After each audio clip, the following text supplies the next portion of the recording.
Welcome back, everybody. Today we're going to be working on block number 2 of the Liberty Wall Sampler. Let's get started by cutting our background fabric for this block. For this block, I wanted to use a lighter background. This fabric actually has some stripes running through the design of the fabric. I've decided I would like my stripes to go horizontally through my block instead of vertically. So the easiest way for me to cut this particular block is to cut the length first. And I'm going to start by matching up the stripes in the fabric with a line on my cutting mat to make sure that all of the stripes are nice and straight in my block. Then I'm going to cut the length of the block and then turn it around and actually cut the width next. This particular block lends perfectly to a 1/4 yard cut of fabric. Now that the background for this block is cut, we're going to work with the applique. I'm going to be using this darker fabric so that it really pops on my background. I'll be using my brother's Scan and Cut to cut out the letters of this block. So I'm going to go ahead and fuse the Heat and Bond Light to the back side of my applique and then apply this fabric to the mat and cut out my letters. Once the letters are cut, we're ready to fuse them onto the background. I have each one of the letters here. I'm going to start by folding and finger pressing my background fabric right in half. And this is going to just help me line up and center each one of the letters from the top to the bottom. And I'm just doing an eyeball placement using that center crease as a guide to keep everything right in the center. Once we have it just right, I'm going to go ahead and fuse down my letters, and then we're ready to move over to the sewing machine where we are going to be doing a straight stitch with the free motion foot today.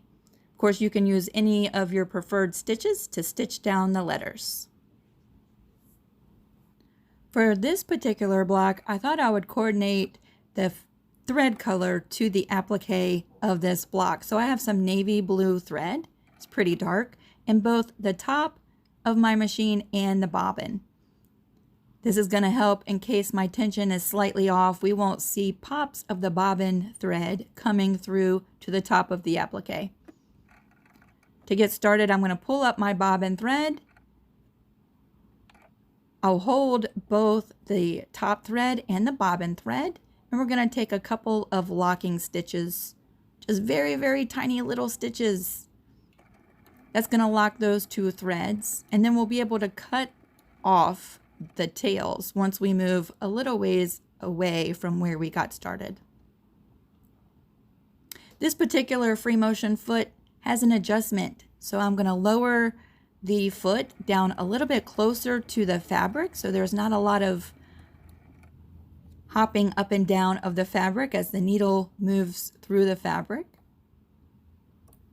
And then we're going to fast forward and I'm going to stitch out each one of these letters with you today.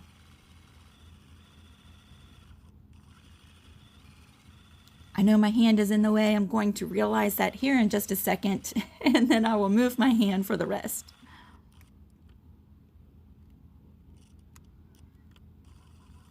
One of the reasons I love free motion stitching on applique is it's so much faster. Don't get me wrong, I love the blanket stitch, I love the satin stitch, I love using a zigzag stitch on my applique. But the free motion stitch for me, I go through each one of the letters so much quicker.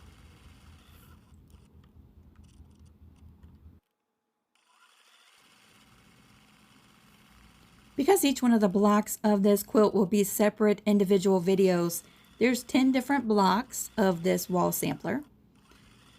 I thought I would make a block a day because I'm also working on a t-shirt quilt for a client, and I have to split up my days and make sure that I am staying on track with this t-shirt quilt.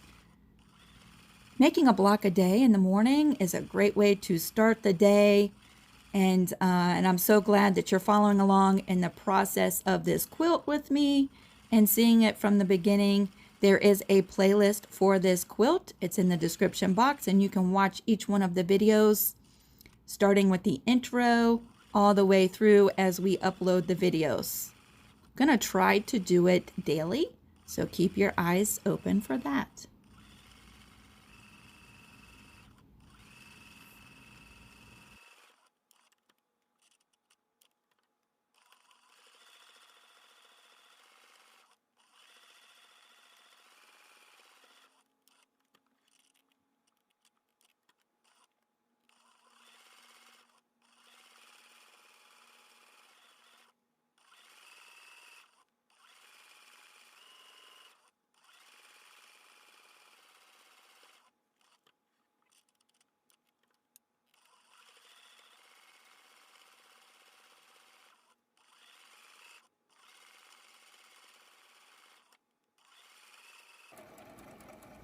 As we finish up here at the very bottom, that was a lot of fun. Great way to start my day at the sewing machine.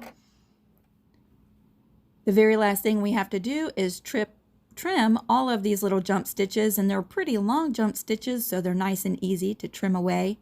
And we'll also remove the jump stitches from the back. And here we are. Here's the finished block number 2. 2 blocks. We only have 8 left to go. It's been so much fun hanging out with you today. I look forward to seeing you on block number 3. Have a great day, everybody.